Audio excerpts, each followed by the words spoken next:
ओम नमो भगवते वासुदेवाय। ओम नमो भगवते वासुदेवाय। ओम नमो भगवते वासुदेवाय। ओम नमो भगवते वासुदेवाय। ओम नमो भगवते वासुदेवाय। ओम नमो भगवते वासुदेवाय। नारायणं नमस्कृत्यं नारायणं नमस्कृत्यं नरं चैव नरोत्तमं नरं चैव नरोत्तमं देवीं सरस्वतीं व्यासं देवीं सरस्वतीं व्यासं ततो जयमुदीरयेत्। ततो जयमुदीरयेत्। नष्टप्रायेष्वभद्रेषु नष्टप्रायेषु भद्रेषु नित्यं भागवत सेवया नित्यं भागवत सेवया भगवति उत्तमश्लोके भगवती उत्तमश्लोके भक्तिर्भवति नैष्टिकी।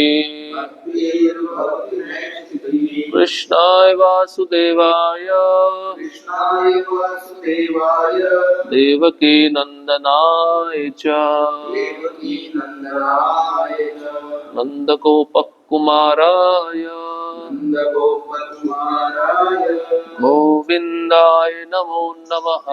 गोविन्दाय नमो नमः। ग्रंथराज श्रीमद् भागवतम पहला स्कंद अध्याय क्रमांक 18 श्लोक क्रमांक 15। तन्नो भवान् वै भगवत् प्रधानो तन्नो भवान् वै भगवत् प्रधानो महत्तमैकान्तपरायणस्य महत्तमैकान्तपरायणस्य हरेरुदारं चरितं विशुद्धम् हरेर्नारं चरितं विशुद्धं शुश्रूषतां नो वितनोतु विद्वन्। शुश्रूषतां नो विद्नोतु विद्वान्। तन्नो भवान् वै भगवत् प्रधानो तन्नो भवान् वै भगवत् प्रधानो महत्मेकान्तपरायणस्य महत्तमैकान्तपरायणस्य हरेरुदारं चरितं विशुद्धम् हरेर्नारं चरितं विशुद्धं शुश्रूषतां नो वितनोतु विद्वन्। शुश्रूषतां नो विद्नोतु विद्वान्।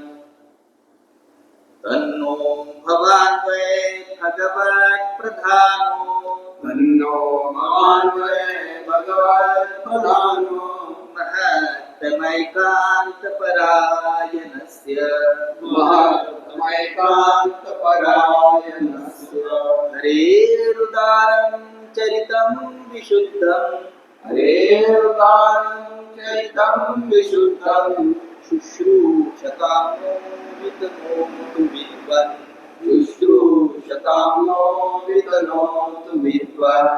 तन्नो भवान् वै भगवत् प्रधानो महत्तमैकान्तपरायणस्य हरेर्नारं चरितं विशुद्धं शुश्रूषतां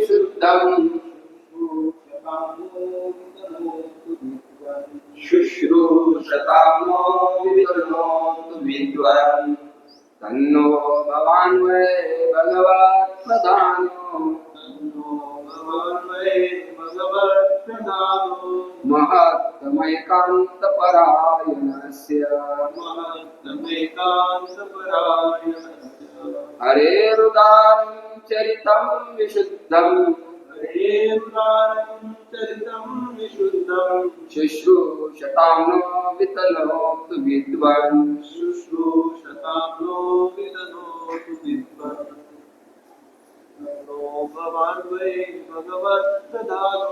तन्नो भवान् वै भगवत् प्रधानो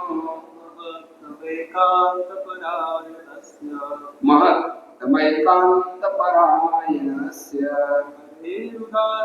चरितं विशुद्धं हरेरुदारं चरितं विशुद्धं शुश्रूषतां नो वितनोतु विद्वन् शुश्रूषतां नो वितनोतु विद्वन्।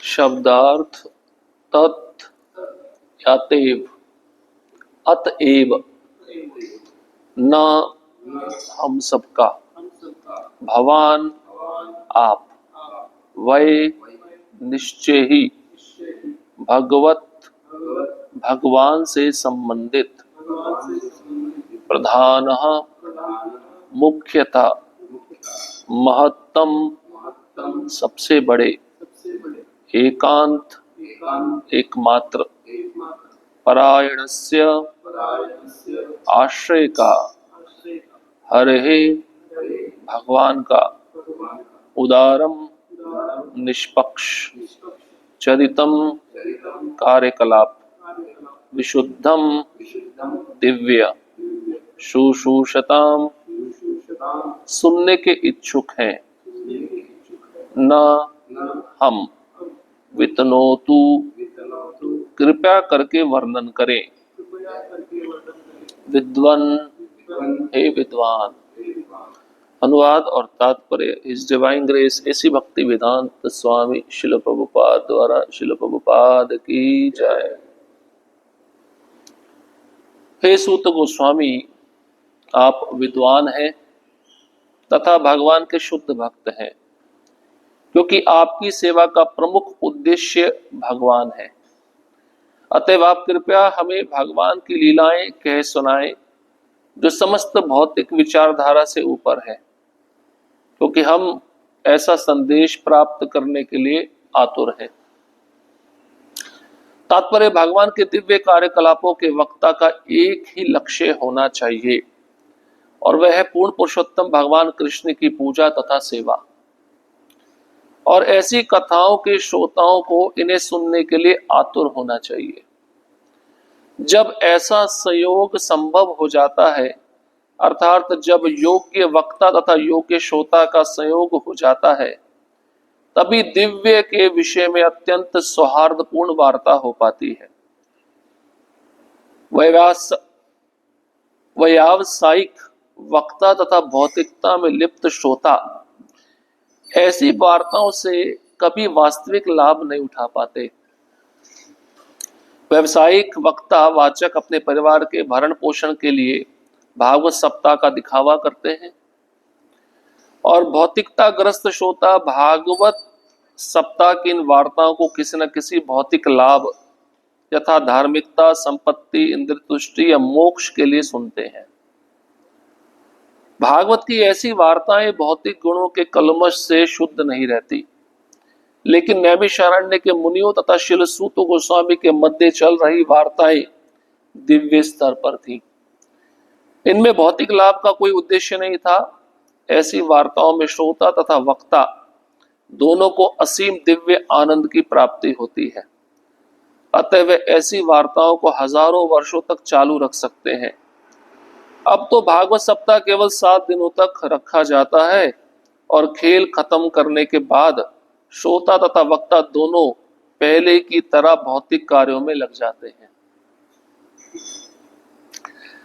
वे ऐसा कर सकते हैं क्योंकि वक्ता भागवत प्रधान नहीं है और श्रोता भी शुश्रूषताम नहीं है, जैसा कि ऊपर कहा गया है। ओम अज्ञानतिमिरन्धस्य ज्ञानाञ्जनशलाकया चक्षुरुन्मिलितं येन तस्मै श्रीगुरवे नमः। श्रीचैतन्यमनोभीष्टं स्थापितं येन भूतले स्वयं रूपः कदा मह्यं ददाति स्वपदान्तिकं। वन्देऽहं श्रीगुरोः श्रीयुतापदकमलं श्रीगुरुन् वैष्णवांश्च श्रीरूपं साग्रजातं सहगण रघुनाथान्वितं तं सजीवं साद्वैतं सावधूतं परिजनसहितं कृष्णचैतन्यदेवं श्रीराधा कृष्णपादान् सहगणा ललिता श्रीविशाखान्वितांश्च हे कृष्णा करुणा सिंधु दीनबंधो जगतपते गोपेश गोपिका कांत राधा कांत नमस्तुते। तप्त कांचन गौरांगी राधे वृंदावनेश्वरी वृषभानुसुते देवी प्रणमामि हरिप्रिये। वाञ्छा कल्पतरुभ्यश्च कृपा सिन्धुभ्य एव च पतितानां पावनेभ्यो वैष्णवेभ्यो नमो नमः। नमो महावदन्याय कृष्णप्रेमप्रदायते कृष्णाय कृष्णचैतन्य नामिने गौरद्विषे नमः। नमः ओं विष्णुपादाय कृष्णपृष्ठाय भूतले श्रीमते भक्तिवेदांत स्वामिनिति नामिने। नमस्ते सारस्वते देवे गौरवाणी प्रचारिणे निर्विशेष शून्यवादी पाश्चात्य देश तारिणे। जय श्री कृष्ण चैतन्य प्रभु नित्यानंद श्री अद्वैत गदाधर श्रीवासादि गौर भक्त वृंद। हरे कृष्णा कृष्णा कृष्णा हरे हरे हरे राम राम राम हरे हरे। हरे कृष्णा। उपस्थित सभी भक्तों के चरणों में कृपा की याचना चाहता हूँ। मुझे अनुमति दीजिए इस भागवतम के श्लोक पे कुछ कह सकूं, विशेषता अपने शुद्धिकरण के लिए। हरे कृष्णा।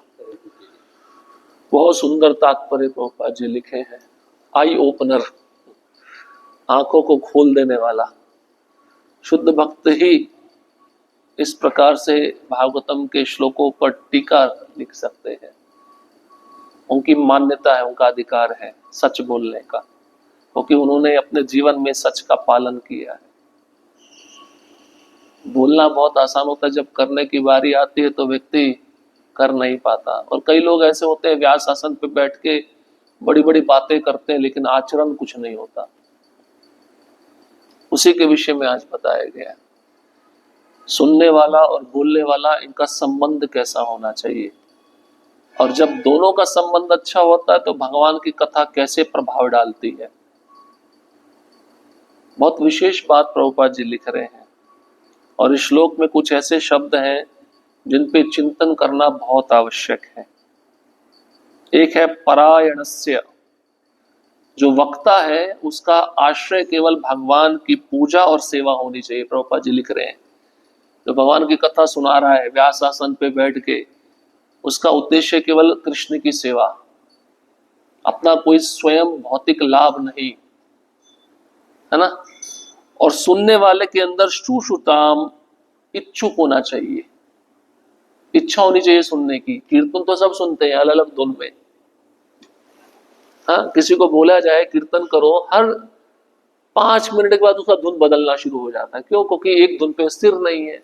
उसको आनंद चाहिए, धुन में भी आनंद चाहिए, है ना। सुनने वालों को भी आनंद आना चाहिए, और मैं कितना अच्छा गा रहा हूं तो लोग मेरा स्तुति भी करना चाहिए। इसको कीर्तन नहीं बोला गया। इसलिए भक्ति सिद्धांत महाराज कीर्तन करते ही नहीं थे, वो 5 घंटा कथा करते थे। उनके लिए कथा ही कीर्तन थी। हिम्मत है तो बैठकर दिखाओ 5 घंटा, तुम्हारी परीक्षा है। और प्रभुपाद जी बैठते थे 5 घंटा, क्योंकि सुनने से ही दर्शन का लाभ प्राप्त होता है।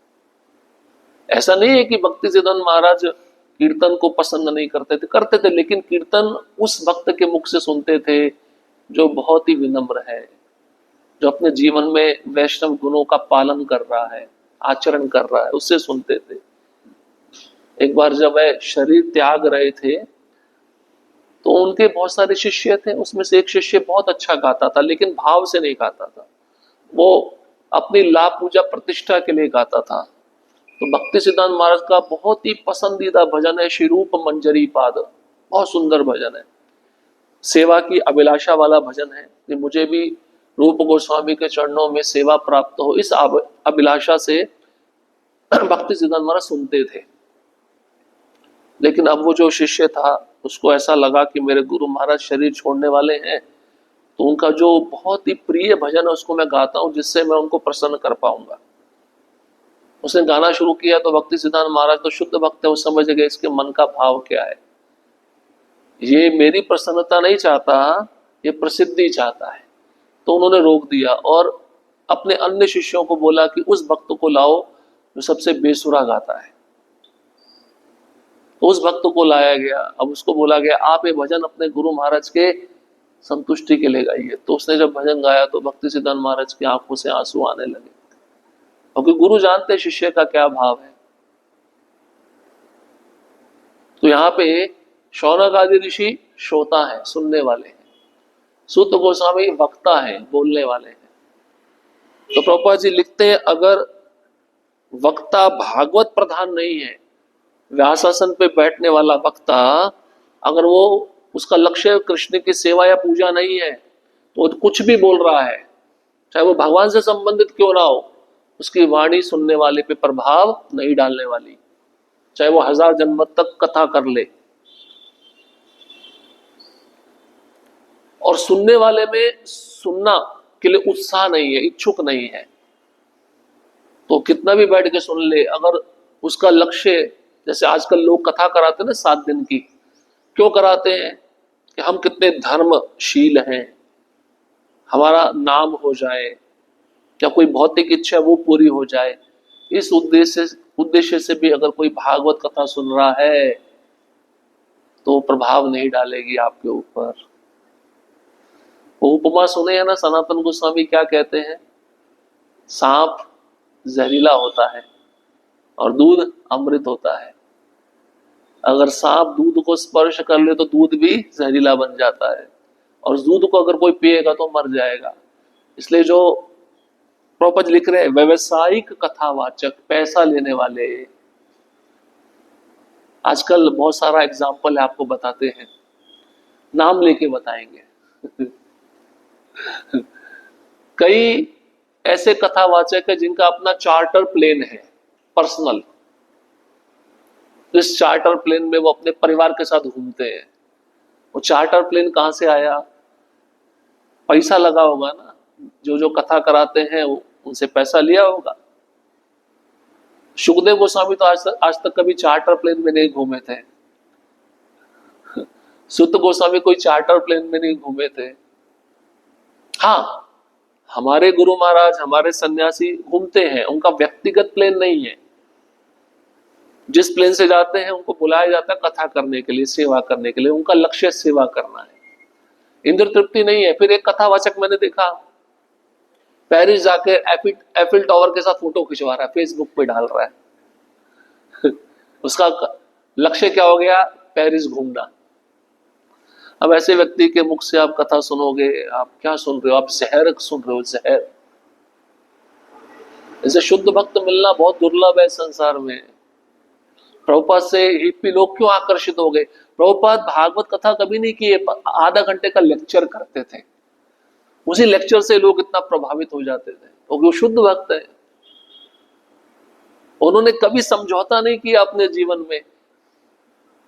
एक शिष्य आया प्रभुपाद के पास, 4 नियम में से एक नियम आप हटा दो, अवैध स्त्री पुरुष संग, अमेरिका इसी के लिए ललायत है। प्रभुपाद बोले नहीं, जो नियम है आपको पालन करना तो करिए, रहिए, नहीं तो आप जा सकते हैं। अगर प्रभुपाद जी एक नियम हटा देते ना तो पूरा अमेरिका उनका शिष्य बन जाता, पूरा अमेरिका। कोई कथा नहीं की आज तक जीवन में।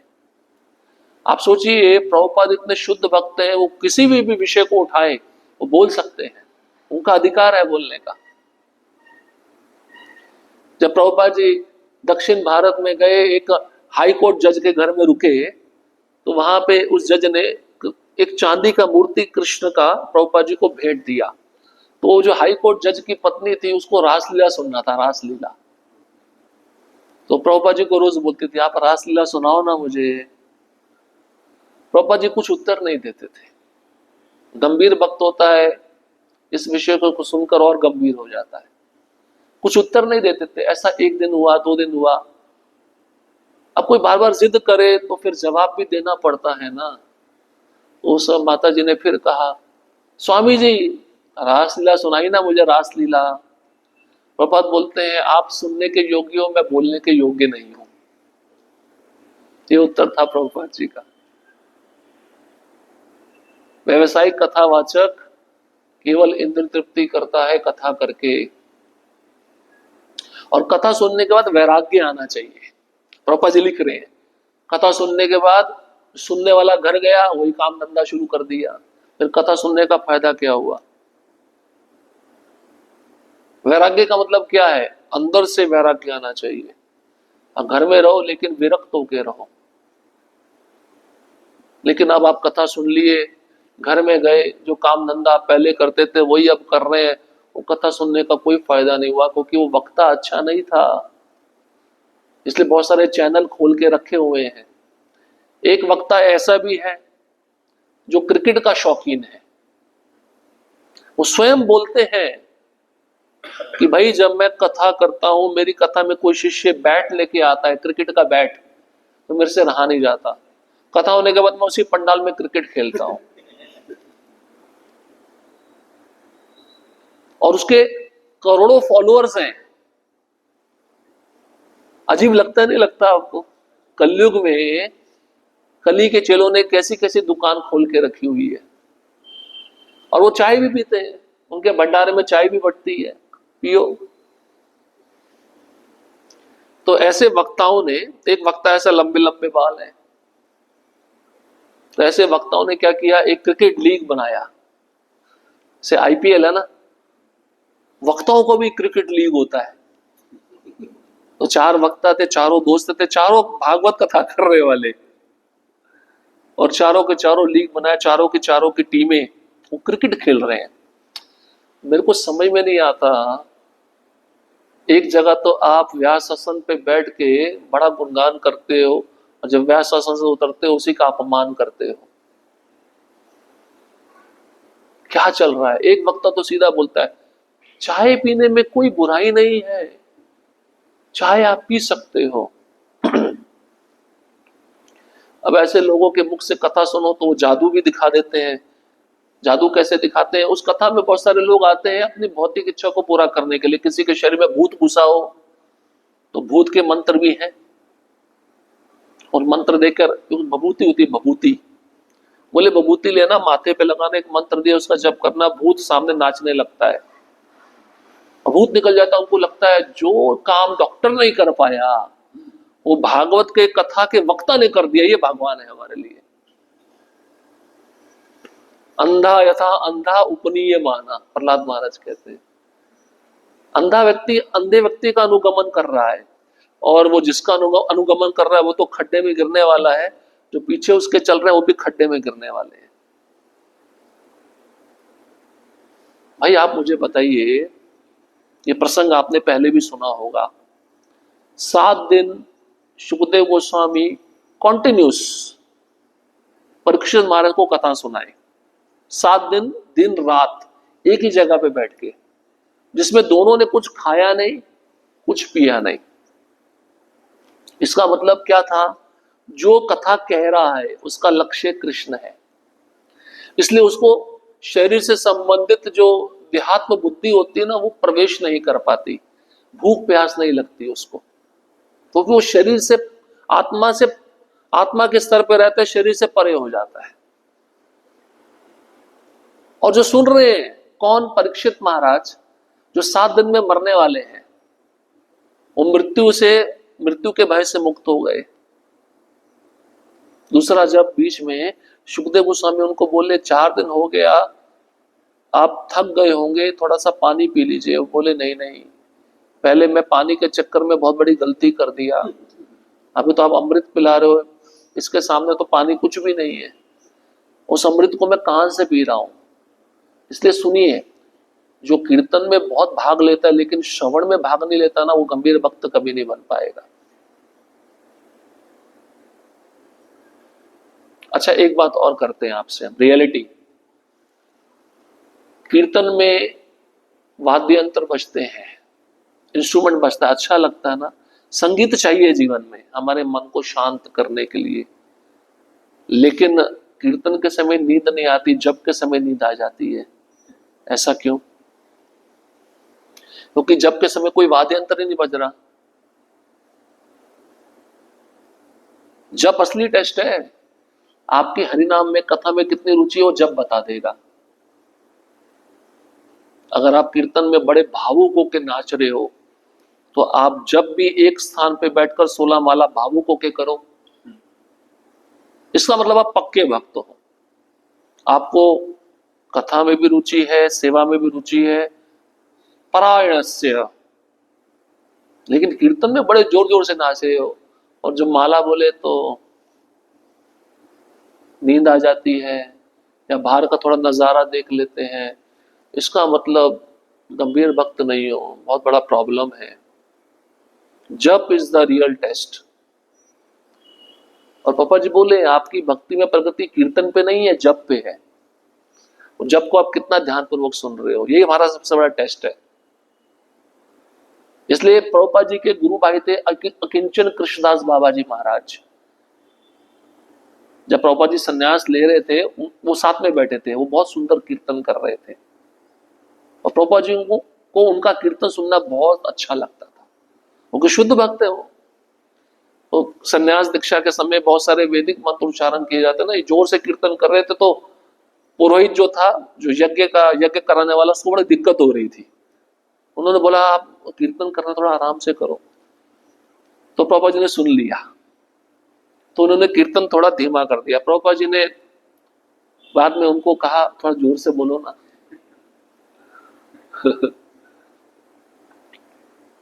ये होता है शुद्ध भक्त का लक्षण। उसको हरिनाम इतना आनंदित करता है कि वो जीवा पे भगवान नाचते रहते हैं, उसको बोर नहीं होता, उसको थकान महसूस नहीं होती।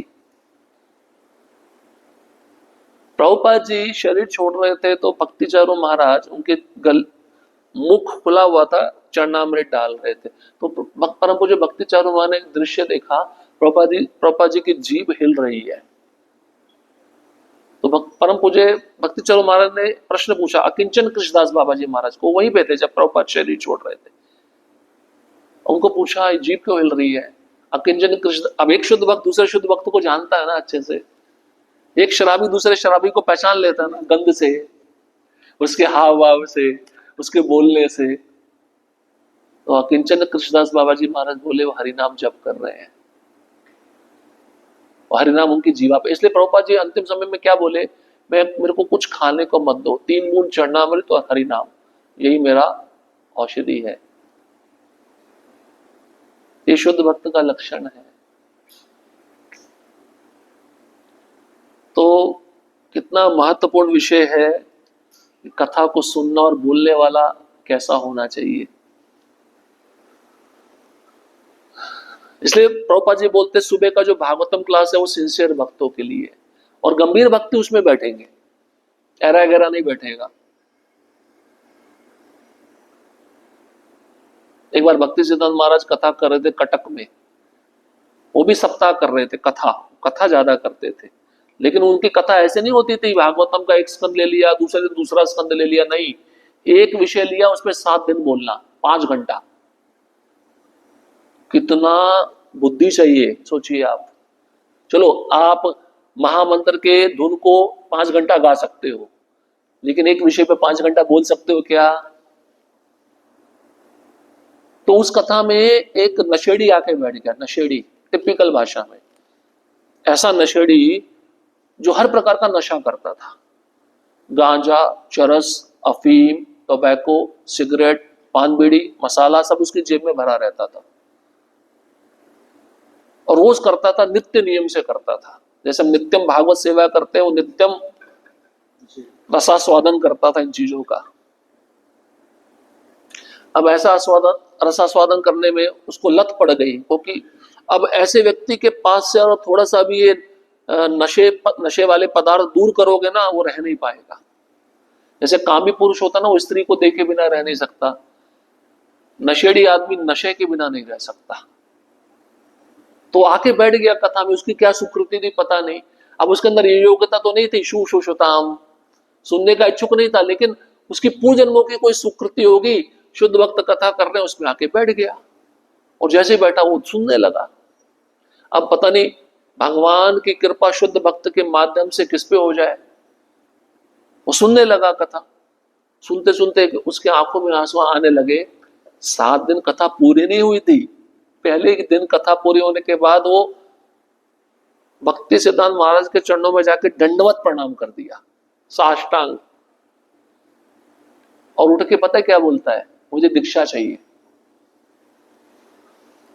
भक्ति सिद्धांत महाराज बोले, आप कौन हो, आपका नाम क्या है, आप क्या व्यवसाय करते हो, कहां से हो, पूछना पड़ता है ना।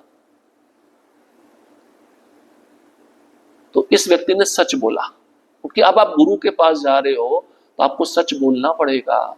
अभी तक आपने झूठ बोला। कई शिष्य मैंने देखे ऐसे, नाम नहीं लेना चाहता, गुरु के सामने झूठा रिपोर्ट देते हैं। ऐसा करके वो सोचते हैं हम कृष्ण को प्रसन्न कर लेंगे, गुरु को धोखा देके हम कृष्ण को प्रसन्न कर लेंगे। वाह क्या अच्छा सिद्धांत है। इसने बोला मेरा नाम अमुक अमुक है, मैं यहां से आया हूं, लेकिन जो वस्तु स्थिति मैं आपको बता देता हूं, मैंने पीएचडी की है। पीएचडी पता किसमें की है? नशीले पदार्थों में। लोग पीएचडी जीवन भर करते हैं, जिनका जीवन बीत जाता है पीएचडी करने में। मैंने पीएचडी नशीले पदार्थों में किया। उसने जेब से निकाला, सब सामान निकाला, जो बैठ के वो एकांत में फूकता रहता था। और मैं दीक्षा चाहता हूं, और जब भी नहीं करता। पहला दिन कथा सुना, आप सोचिए। लेकिन जब भक्ति सिद्धांत महाराज ने देखा ये प्रामाणिक है, सत्य बोल रहा है, तो बोले मैं एक कंडीशन पे आपको दीक्षा दूंगा, आपको ये सब चीजें छोड़नी होंगी। वो तैयार हो गया। उसके दोस्त लोग कहने लगे, अरे पागल, एकदम से छोड़ देगा तो तेरे को अटैक आ सकता है और तू मर सकता है। उसने पता क्या जवाब दिया? अभी नहीं तो कभी नहीं। ये उसका निष्ठा था। ऐसा निष्ठा चाहिए। सोचिए आप, हम 15-20 साल बीत जाते भक्ति में, तब भी वैसी निष्ठा नहीं कर पाते। बोले अभी कभी मैं मर जाऊं चलेगा, लेकिन मैं इनका आश्रय लूंगा। उसकी निष्ठा देखकर उनको दीक्षा दिया गया। ये प्रभुपाद लेक्चर में भी बात बताए हैं। इस मेरा गुरु भाई ऐसे थे, वो सब कुछ छोड़ दिए मेरे गुरु महाराज के सामने। बाद में उनकी निष्ठा को देखकर उनके घर वाले जितने थे, उन्होंने भी भक्ति सिद्धांत महाराज से दीक्षा लिया और वो शुद्ध भक्त हुए। और दीक्षा लेने के बाद नशीला पदार्थ ना सेवन करने के कारण उनको शरीर में कोई तकलीफ भी नहीं हुई। कि कृपा होती है भगवान की। भगवान देखते हैं कि तुम मेरे शुद्ध भक्ति के प्रति कितने शरणागत हो, उनकी आज्ञा का पालन तुम किस प्रकार से कर रहे हो। कथा करने वाले तो बहुत सारे हैं, सुनने वाले भी बहुत सारे, लेकिन प्रामाणिक कौन है दोनों में से? आप सोचिए, आजकल तो जो कथावाचक होते हैं ना, ब्रांडेड कपड़े पहनते हैं, ब्रांडेड बैग लेके घूमते हैं। एक बैग 3 लाख का। एक कथावाचक के हाथ में घड़ी, वो घड़ी 5 लाख की। एक कथावाचक को ये सब पहनना चाहिए क्या? आप ऐसे लोगों के मुख से कथा सुन के नरक में ही जाने वाले हो, मैं सीधा बोलता हूं। फिर बाद में जब उनका इंटरव्यू लिया जाता है ना, आप भगवान की कथा करते हो, ये चीजें आप क्यों पहनते हो? अरे नहीं नहीं, हमारे शिष्य हमको देते हैं। तो इसमें क्या जाता है, पहन लेना चाहिए। इसलिए भागवतम के इसी स्कंद में शुरुआत में जो कथा करने वाला वक्ता होता है, उसके गुण बताए गए हैं। वो गुण क्या है? वो इंद्रियों पे पूरा नियंत्रण रखता है, संयमी होता है, उसको शास्त्र का पूरा ज्ञान होता है, वो कृष्ण का शुद्ध भक्त होता है, और जो बोल रहा है वो करके दिखाता है,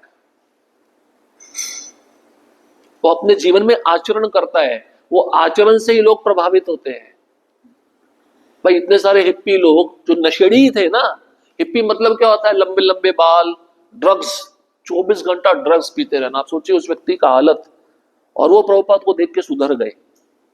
तो प्रभुपाद जी का आचरण कैसा होगा, उनकी वाणी कैसी होगी, उनका दृष्टि कैसा होगा, सोचिए आप।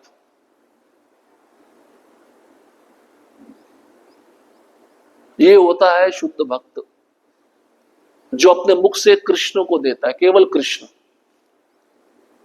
और उसका उद्देश्य होता है ये बद्ध जीव है, इनको कृष्ण के धाम वापस पहुंचाना है।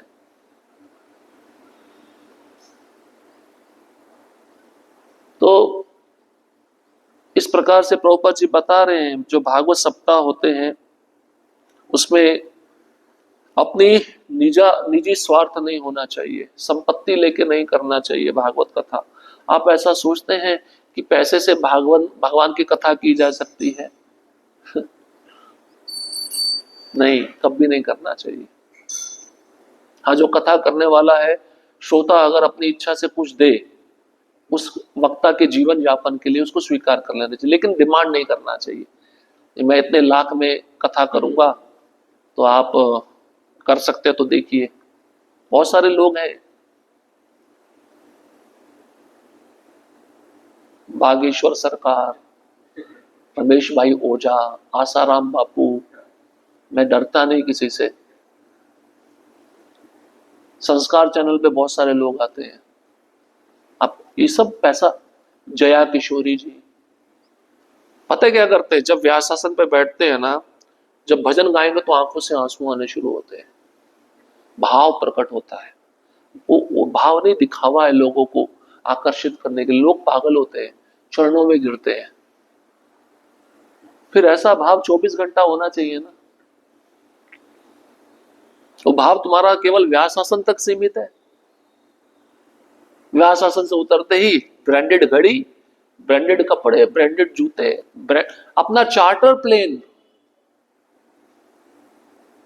कमाल है प्रभु। ऐसे लोगों को डूब मरना चाहिए चुल्लू भर पानी में। ये करके आप अपना तो जीवन बर्बाद कर ही रहे हो, जो आपको सुन रहे हैं आप उनका भी जीवन बर्बाद कर रहे हो, क्योंकि आपके फॉलोअर बन रहे हैं।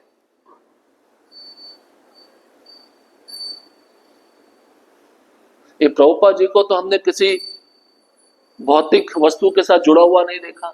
प्रभुपाद जी जय राधा माधव गाते थे ना, उनकी आंखों से आंसू शुरू हो जाते थे, तुरंत वो रुमाल लेके पहुंच लेते थे। तो एक बार शिष्य ने पूछा, आप क्यों पहुंच रहे हो? बोले, कभी भी शुद्ध भक्त को अपना भाव प्रकट नहीं करना चाहिए दूसरों के सामने। ये भाव उसका भगवान के साथ है, अंतरंग भाव है। प्रभुपाद जी एकांत में रोते थे। आप सोचिए कितनी निष्ठा अपने गुरु के लिए। रूप गोस्वामी की समाधि पर झाड़ू लगाते हुए रात भर रोते थे, उनका रोना एक व्यक्ति सुनता था। पता क्या प्रार्थना करते थे रात में? मेरे गुरु महाराज ने जो आज्ञा दी है उसको पूरा करिए। आप तो चैतन्य महाप्रभु की इच्छा को पूर्ण करने वाले हैं, आप रूप गोस्वामी हैं, आप ही, आपकी कृपा होगी तो तभी मैं कार्य पूरा कर पाऊंगा। इसलिए राधा दामोदर मंदिर में प्रभुपाद जी की जो भजन कुटीर है, वो खिड़की जो है ना, खिड़की, उसी के सामने रूप गोस्वामी की समाधि थी। रात में रोज बैठ के रूप गोस्वामी की समाधि के पास वो रोते थे। ये होती है गुरु के प्रति निष्ठा। ऐसा शुद्ध भक्त जब प्रचार करने जाता है, पूरी दुनिया में भगवान का नाम फैलाता है वो, और क्रेडिट कभी नहीं लिया वो। इतने बड़े बड़े मंदिर बनाए, एक भी मंदिर में प्रभुपाद जी रहे क्या, कोई सुख सुविधा भोगी क्या? कभी नहीं भोगा उन्होंने। ये होता है शुद्ध भक्त।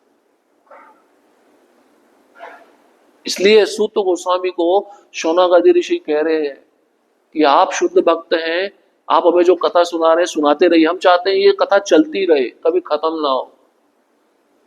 कथा खत्म कब होती है? जब भौतिक इच्छाएं आती हैं, और कथा खत्म कंटिन्यूस चलती रहे।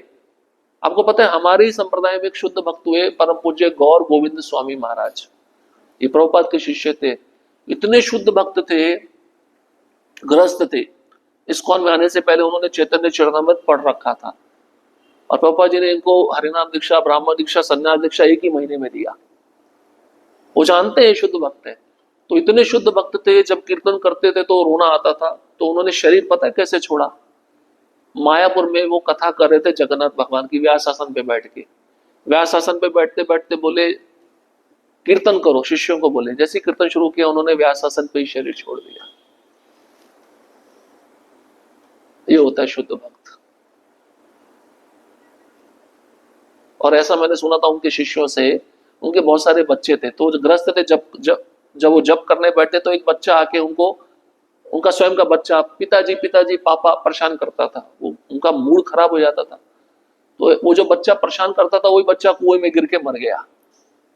तो उनको समाचार आया आपका बच्चा मर गया, तो उन्होंने पता क्या बोला, अच्छा मर गया, भगवान की सेवा में विघ्न पहुंचाता था मुझे। ये होता है शुद्ध भक्त।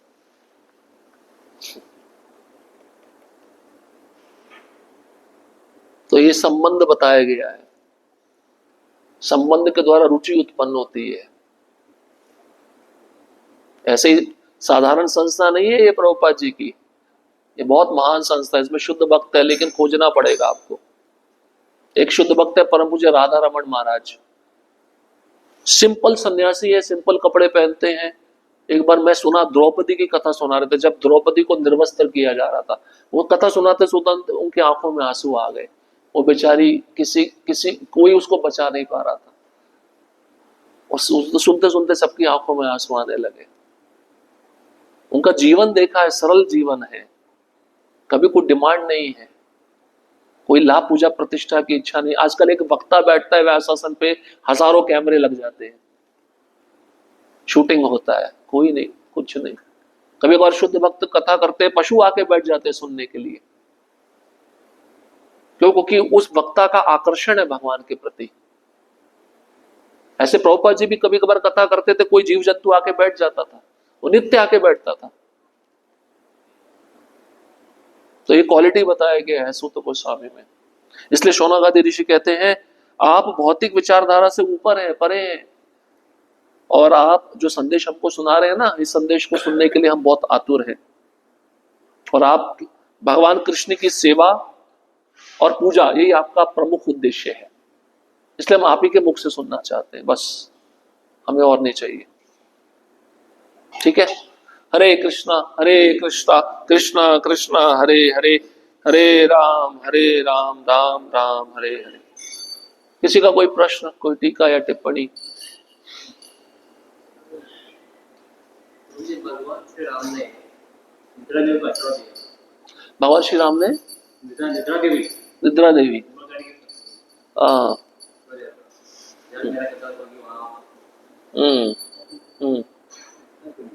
ऐसा क्यों दिया था? क्योंकि कथा में सभी शुद्ध भक्त तो बैठेंगे नहीं, कुछ निकम्मे भी बैठेंगे, गंभीर नहीं वो भी बैठेंगे, तो निद्रा देवी उन्हीं पे प्रभाव डालती है। जो गंभीर नहीं है, जो भौतिक इच्छा लेके आए हैं, भाई अगर निद्रा देवी देखेगी भौतिक इच्छा लेके आया, पूरी कथा सुन लिया, तो कृपा इस पे आ जाएगी, तो ये वरदान भी भौतिक ही मांगेगा ना भगवान से, इसलिए इसको सुला देते हैं, इस पे कृपा ही ना हो। जिनकी सुनने में रुचि नहीं है उनको नींद आ जाती है, और जिनको सुनने में रुचि नहीं, वो मैनेजमेंट का बहाना बना के सेवा के लिए भाग जाते हैं। बहुत सारे कारण बता रहा हूं, मैंने देखा, इसलिए अनुभवी हूं, इसलिए बता रहा हूं। प्रभु जी मुझे सेवा है उधर। आप मुझे बताइए, जब ये कथा सुखदेव गोस्वामी शुरू करने जा रहे थे, आपने सुना होगा ब्रह्मांड के सारे ऋषि मुनि अपने शिष्यों को लेकर आ गए सुनने के लिए, सब आश्रमों पे ताला लगा दिया, कोई सेवा नहीं करेगा, सब सुनेंगे बैठ के, क्योंकि शुद्ध वक्त कथा करने जा रहा है। दुर्वासा मुनि आए 60,000 शिष्यों को लेके, परशुराम भगवान आ गए सुनने के लिए। तो सुनना कितना महत्वपूर्ण है।